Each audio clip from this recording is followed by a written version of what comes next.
What's going on, everybody? It's your boy Dead on Dave, back once again with your daily focus. It is your Thursday review battle. Because NXT and Lucha are both fighting for your wrestling souls each and every Wednesday night, I felt it was a good idea to go ahead and start reviewing them head-to-head right here on Dead on Dave Productions. And it seemed to get a very good response last week. People seemed to dug it, so it is now a mainstay. And how do we know that it's a mainstay? Real friggin' simple. Because we have a schedule, and schedules are binding. And this schedule, of course, is done by the great Dave Rose. I saw you saw it earlier during my Ode to My Bunny video and my rant on the whole Roman Reigns situation earlier. So I wanted to go ahead and show it again because it is your review battle. I love the review. And I love this friggin' graphic by Dave Rose. Suck on that, Isaac Rojas. I'm just kidding, buddy. Oh, God. It's going to be one of those type of days. You see, now I'm doing transitions and stuff. I am stepping up my game here on Dead on Dave Productions. We're getting better. We're getting bigger. We're losing weight, but I'm not getting bigger. But I'm getting better every single day, and we're having fun doing it. And I really appreciate all the support on my earlier video. Everybody who commented and continues to comment, thank you. I mean, you guys are awesome. I appreciate the kind words. It was not easy explaining that to my daughter with the bunny and everything. But you know what? It's part of life, and I take it as a good life lesson. You know, we all got to learn how to deal with those things. So it's a good thing we moved on from. Well, I mean, we're moving on from it, and it is what it is. So here we are, Thursday, and it's time for a review battle. And I think you guys will be kind of happy, at least you Lucha lovers out there, because I am not going to fucking take a complete diarrhea on Lucha this week. I'm not going to do it. It still wasn't great. It still has a lot of room to improve, but it was quite watchable. Quite watchable. I did enjoy some of it, and we'll talk about that. I still have major concerns on the production value. I mean, really. But I did enjoy the show a lot more than I did last week. Why? Because we didn't have a midget and a tranny running around doing terrible spots. That's a big part of it. I felt the matches, which there was not many of. Actually, I believe there was only 3. They were good. There was really, you know what? Good, bad, and ugly. Well, we'll talk about that. So let's go ahead and go through the show, and then instead of doing it point for point with NXT, I'll talk about this, and then I will talk about NXT. So first, here's what I hated about the show. Once again, it's their backstage segments. Dario Cueto is backstage. He's talking to Cage, who I have not really seen too much of. I haven't seen a lot of Cage. He's a friggin' monster. I know that. But I don't like this whole I'm a machine thing. I don't like it. I feel it's too close, way too close to Brock Lesnar's I'm a beast. And he's not Brock Lesnar. This guy is good. I think he can be something. I'm kind of surprised WWE has not really brought him in and tried to build him, because he can't act for shit, though. He can't speak very well, and I think that's a problem. But, you know, in the pre-show segment, whatever you want to call it, he was informed he will have a title match against Prince Puma later on in the evening. Another thing I'm not liking is I just do not dig the band, this Mexican Village people that they have going on. I'm not digging it. I'm cool with them having a band in-house. Actually, I really like the idea. I think more of that is cool. But I think they need to do a better band, just a grittier type of band. How about that band? I know they're probably not around anymore, but that band or a band like the one from Dusk Till Dawn. I mean, hell, this is a Robert Rodriguez production. Those guys were badass. Something like that would be cool. It doesn't have to be so mariachi. It doesn't have to be that. I know it's called Lucha Underground, but they go for a darker, grittier tone so often. Why not have a band like that? I think it would serve a lot better of a purpose. So the first match of the night, Mil Muertos versus Phoenix. I'm not really sold on Phoenix. This guy is a spot monkey extraordinaire, and he could take blows, man. He sells. And Mil Muertos, he's a bad dude. Very pretty limited in what he's able to do, but he does well. He's their version of Kane, basically. He's their Undertaker. He's their darker gimmick, and he's pretty cool. I dug it. I dug the match a little bit. I actually had fun with the match. Phoenix getting out of nowhere victory after getting beaten up like that. Kind of, I don't know. Phoenix seems to be taking on a very polarizing role. It seems. A whole lot of "Let's go Phoenix, Phoenix sucks" chants. So I couldn't get sucks out. I don't know. The next match was really, really cool, and also a direct indictment of why I don't like the product. Superfly, Genius, and what the hell is this other guy's friggin' name? Aerostar versus the Crew. These Mexican gangsters who are now on the payroll of Dario Cueto. Look. Here's my deal with this guy, with this matchup. There's great spots throughout the match. Not a lot of good overall wrestling, but great spots. They had some fantastic spots. They take too long to set up. This is my biggest problem with Lucha. When I used to go to Mexico and I used to go to Tijuana and watch real Lucha Libre wrestling, which I feel they're trying to accomplish here. They're trying to bring it to the mainstream. Moves didn't feel like this. They didn't have to get set up in this manner where like everything has to be set up with one guy holding the other guy's hand as he is setting up a move. I mean, geez, it really does take the flow away, and the fact that they cannot figure out the correct camera angles to really capture or, in these cases, hide some of these deficiencies that they're having in setting up their spots.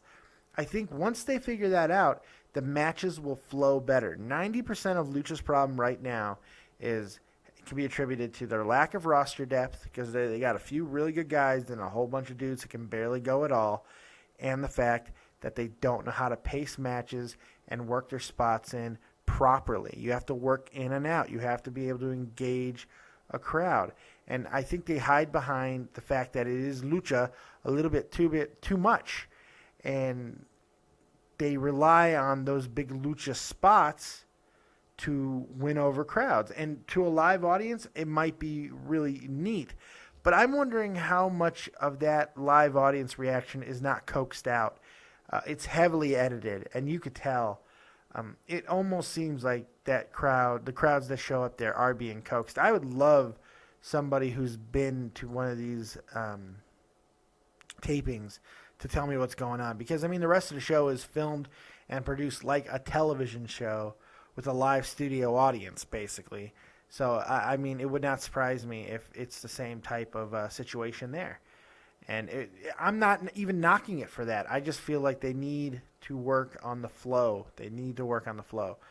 But it wasn't a terrible match. All that being said, I actually really did enjoy the match overall. I don't like the Crew. I don't like these guys. I don't think they're very good. But I did like the match overall. It wasn't terrible. Vampiro then sits down with Prince Puma and K-Dog, Conan. God, here's another problem I had with this show in particular. K-Dog really is trying to be Paul Heyman. There's a couple of problems with that. One, Prince Puma is not this monster that seems to really need a handler.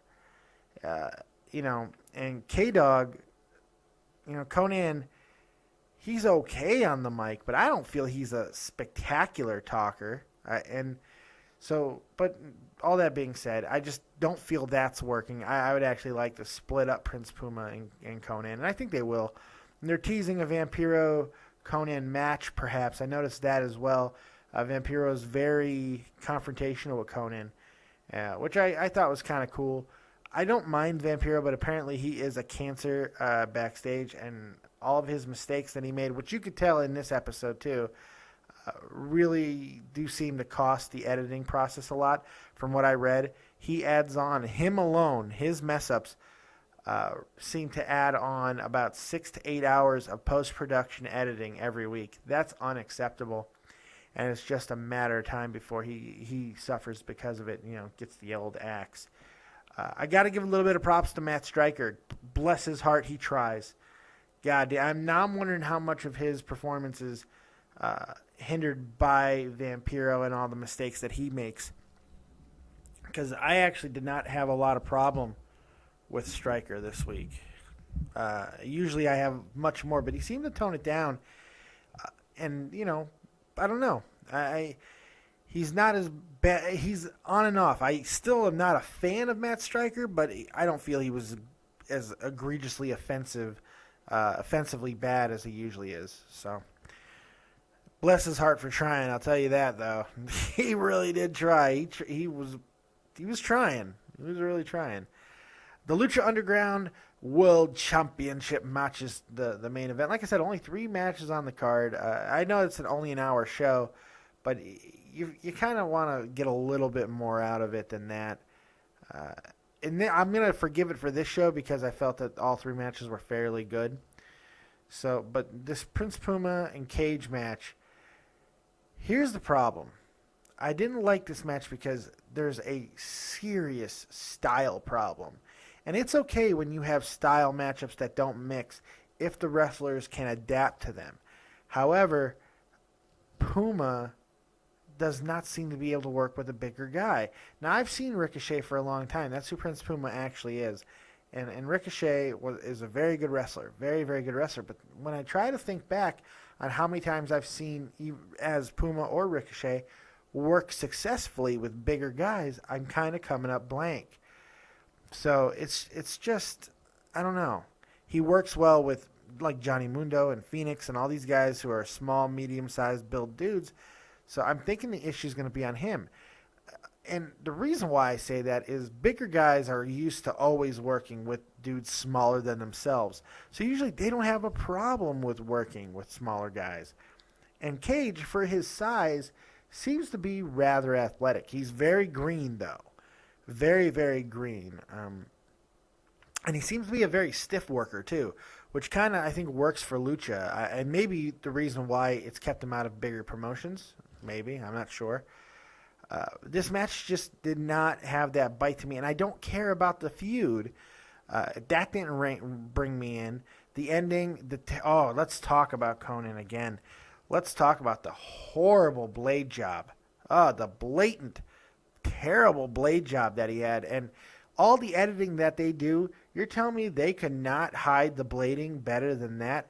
I mean, you could basically see the blade, and then you see him tuck it. You see him, like, put it in his pocket after. That's unacceptable. That's production. Now, people have said, Dave, why are you so hard on the production? That's why. I mean, come on, man. That drives me nuts. This is especially when it's a show that's built so heavily as a television show, and that's what it is. So it's heavily edited, heavily controlled, yet you're telling me that you could not make that look a little more clean? I felt the blood was unnecessary there, especially because the title belt shot to the head looked so terrible, really weak. It's like Conan told him, just don't hurt me. It's just like he told Cage, don't barely breathe on me, man. And Cage really did not waylay him at all. It certainly didn't look like enough to warrant blood.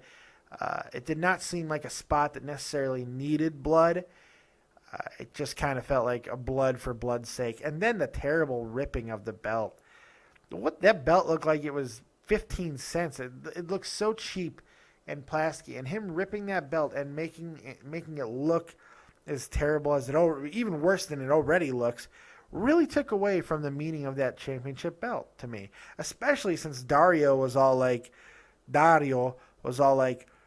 this belt has mystical powers. That's not how he talks. I'm so sorry. That's so racist. I don't know why that was my go-to Mexican voice. Oh my God, Black Mamba's going to castrate me for that one. Oh, that was my go-to Mexican impression. Holy shit. Oh my God. Yeah, anyway, but he was all like, he's got mystical powers. Now, that's even worse. And Slowpoke Rodriguez Hello, my name is Slowpoke Rodriguez. For those of you who don't know, Slowpoke Rodriguez was the cousin of Speedy Gonzalez. And now you know. Knowing's half the battle. G.I. Joe!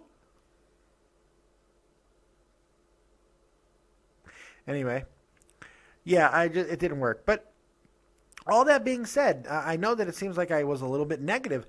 I actually did enjoy the show a hell of a lot more than I did this week or last week. I really had a little more fun with it, and I'm getting into it a little bit more. So that's positives. I did not skip through much. I didn't have to. It was much better. Still has a lot of work to do. I'm not going to give these shows number ratings anymore. I'm basically just going to declare a winner every week because that's much more confrontational and a hell of a lot more fun. So let's switch to NXT, shall we? Tensai is now being called Jason. He's going by his real name. I found that interesting. What I also found interesting is they have now switched up the announce crews yet again.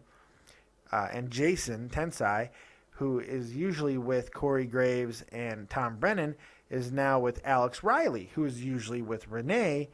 And they're both paired with Tom Phillips because he's back in NXT. So apparently the Tom Phillips experiment is over. And it's unfortunate because he is miles better than Byron friggin' Saxton. But what are you going to do? I like listening to Tom Phillips call the action, so I don't have a problem with it. NXT jumps right into it, does not screw around. It goes right into a tag team title match. Wesley Blake and Buddy Murphy take on the Lucha Dragons. Okay, first thing before I even get into the match and how the match was done, I'm going to give some serious credit to Kalisto. That dude, Kalisto, is amazing. That dude works. He's really good. He's really, really good. The guy moves well. He seems to have really good timing. I like the guy. And I don't know what he's going to do, if he's going to continue on in NXT or if he's anywhere near to being called up, but I like him quite a bit. I think he's a youngster, too. I think he's a really young kid. And Sin Cara has really improved his stock as well, I think. Not a very long match. It was a blind tag from Monday and Blake, or Murphy and Blake and Murphy. A blind tag and then a roll-up after Kalisto hit his finisher. The Salisto del Sol, SDS or whatever they call it. So that was kind of cool. Tag team titles change hands. These guys, I like these two dudes. They kind of remind me of like a Rockers, but with more. You know what? A better comparison for them, because the Rockers is not a good comparison.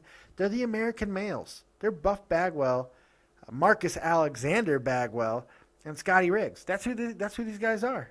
That's who they are. American Males. Even though one of them's Canadian here. He's Australian, or he's English. He's got an accent. That's for certain. Blake or Murphy, I don't know which one.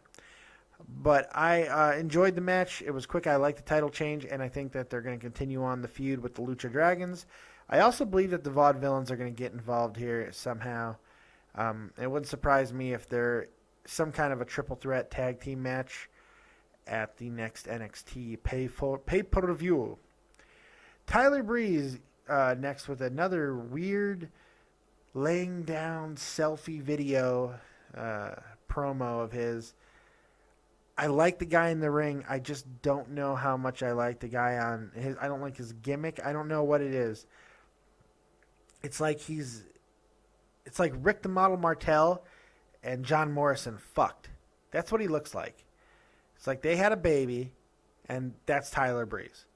And somehow Christian also donated some sperm, because he kind of looks like Christian at times to me too. I don't know. Okay, let's get real now. We had the tag team title match, and that was great. But let's talk. Let's talk, player. Adrian Neville and Tyson Kidd. Ooh, wow. What a friggin' match this was. This was absolutely incredible. Pacing, the moves, the psychology by Tyson Kidd. God, this guy is a great wrestler. Not a good wrestler. He's a great wrestler. Tyson Kidd is fantastic. He deserves way better than he gets. I think you just found Adrian Neville's call-up match. It has to be with Tyson. He's got to work a program with Tyson Kidd. And maybe that's why they're building Tyson Kidd right now on the main roster. To give him a little bit more credibility for when Adrian Neville does come up. Because those two working together and feuding together would be great to see in the WWE arena. They can tear some stuff down. And the NXT crowd eats it up. It was such a good match. And I almost lost it, man, because the red arrow that Neville hits at the end of this match is absolutely fantastic. I mean, absolutely fantastic, man. It's really, really good. Probably the best one I've seen of all of his red arrows. It's so clean. This one is so clean. He's usually really clean when he hits them, but this one is really clean.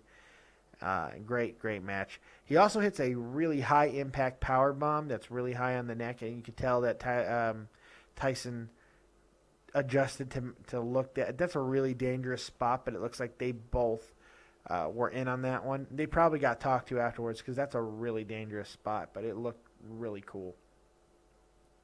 And as excited as I was about that match, I'm even more excited about next week because we got Finn Balor, better known as Prince Devitt, versus Hideo Itami, better known as Kenta. Next week, Finn Balor and Itami. Holy crap balls. That's going to be great. That's going to be great. I'm very excited about that one. That's going to be an unbelievably good matchup. Who knows what they're going to do? These guys are going to tear down the house next week. I can't wait to see it. I'm sure the spoilers are already up. I probably maybe I won't read it. I want to see that match without being spoiled. Next up, Charlotte and Bayley versus Sasha Banks and Becky Lynch. These four, with a couple more, are so good. Carmella is really, really good. She's a great diva. And the newest former and now current, once again, NXT diva, female wrestler, Emma. Emma is back in NXT, and I think she's going to be trying to reinvent herself. She made reference. She did an interview, and I'll get back to the match in a second. She did an interview, I believe, after this match, talking about how she's disappointed about how things did not work out the way she wanted. Well, that's what happens when you get booked with Santino. You become a joke, and she became a joke, and it's unfortunate because she can actually wrestle. I hated that she was a joke. I hated they always talked about it. She's a klutz. I hated it. Hopefully she's going to come back, develop a mean streak, stop the stupid dancing and shit, and just start kicking ass because she's a good wrestler. So I'm actually excited about the female division right now down at NXT. It's really good. Maybe the best female division in the world right now. I don't know. If you guys know a better female division, you let me know. And whoever says knockouts is getting fucking kicked in the ball sack. Okay? I'm just telling you right now. Back to the match, Charlotte and Bayley versus Sasha and Becky. It goes a little bit. The match goes back and forth. They were teasing some stuff of some tension between both teams. And eventually, Bayley accidentally hits Charlotte during the match, and Charlotte pushes her, and Bayley just waylays her. This change they're going with Bayley is really cool. She's developing a little bit of an edge, and the girl can wrestle straight out. And then all hell broke loose. Becky, Sasha, Bayley, and Charlotte just start going at it. Sasha and Becky still remain more aligned and didn't really turn on each other. I'm sure that is going to change in the Fatal 4-Way at the next pay-per-view, which is February 11th, their next NXT TakeOver. I'm very excited about that match. I'm excited about the whole card, because it should be awesome yet again. The final match of the night, Bull Dempsey versus Baron Corbin once again. They did get a longer match than they did last week. They show a little bit more. Both guys show a little bit more of their repertoire. They show they can work a little bit more than I was giving them credit for. But Corbin wins yet again. Moves on in the tournament. So now the final two matches, or there's 4 guys left. There's 4 guys left in the number 1 contenders tournament. You got Balor and Itami, who will face next week, and then I believe the week after you get Adrian Neville, who beat Tyson Kidd to move on, and Baron Corbin. So, which that could be a really interesting match. There could be a swerve here. Who knows what they're going to do? They seem to be pushing Baron Corbin, so maybe Neville loses this match. Who knows? But really, any way you slice it, it should be a great finale at the pay-per-view. Whoever we have, even if it's Corbin versus a Tommy or Balor, it shouldn't matter. It should be a really good matchup. But I don't think Corbin's ready. I think he will get his first loss from Neville, and then whoever Neville faces, Balor or a Tommy, it's going to be absolute magic. Can't wait to see that. So, very excited about all of those matches. Now, the main event was a contract signing. Why are you coming in here all crazy? My daughter just comes in here yelling boo and stuff. She just, I'm doing a show. Well, expect me always to be doing shows. I'm going to punch you. I'm going to punch you. See this? Okay, you can ask me something. Well, go ahead and ask me. Hurry up. Can you later maybe... No, ask me later. Okay. It doesn't matter what you want. Ask me later. Okay. I'm almost done. Sorry, I'm sorry, but this is what I deal with. And I'm not editing. Screw editing. Sorry, okay. Sorry. Anyway, contract signing for the title, it was supposed to be a non-title match between Sami Zayn and Kevin Owens. William Regal in the ring. Sami Zayn says what he needs to say, about all the feuds they've had in the past and blah, blah, blah. Kevin Owens staying relatively quiet, and then he says, I'm not signing this shit. Not happening. Until this is a title match, I'm not signing. I'm here for the title, and that's it. I want more money. I want more prestige. I want this because I need it better for my family. It's not personal to Sami, even though he thinks it is. I loved it. I loved everything about it. I loved the entire segment. Sami Zayn says, give it to him. So Regal gives it to him, and Kevin Owens signs and throws the pencil at his face. It was awesome. I'm very excited about seeing that match. Even more happy now that it is a title match. So that should be very, very interesting to watch and a lot of fun as well. So, great NXT. Great NXT. I'm going to have to declare a winner by knockout. NXT defeats Lucha Underground this week. I think it's pretty obvious, and it's going to take a hell of an effort from Lucha. Because, look, for those of you who want something new, and I get some of you who do, I understand the want and the need for something new, okay? New doesn't always mean better. It doesn't. Alicia, the phone's about to ring. It doesn't always mean better. So, it is what it is. And eventually Lucha might catch up to NXT. I don't know. I'm not sure. But this week, it's not even a close contest. It's closer than it was last week, but it's not that close. NXT was clearly a better product, and NXT is the best hour of wrestling you will see all week anywhere. There's no question about that in my book. Hope you guys enjoy it. Make sure you like, subscribe, and share as always. Leave your feedback in the comment section below. Make sure you check out the Dave Rose Creators Corner interview that I put up today. It's really good. Check out all the other videos that are going on the channel. Tomorrow is the live Thursday review, the SmackDown review. I'm not live. SmackDown was live, and I'll be doing my review on that tomorrow. So make sure you guys are checking all that stuff out. Check out Dave Rose and the Dark Show every Friday or Saturday night. I'm not sure what days he's doing it now. In the Crease every single day at 4:30 Eastern Standard Time over on Shot from the Point with my boy Tommy C. I'm on that show. And everything else that Shot from the Point's got going on. And Joe Cronin Show on Joe Cronin Show at YouTube, as well as Spectrum Gaming 617. Make sure you're checking all that stuff out, as well as Jeff Huffman over at Grand Slam 87 if you need your video game rage video fix. Other than that, I think I'm about good. So I will see you guys next time right here on your Daily Focus. Peace.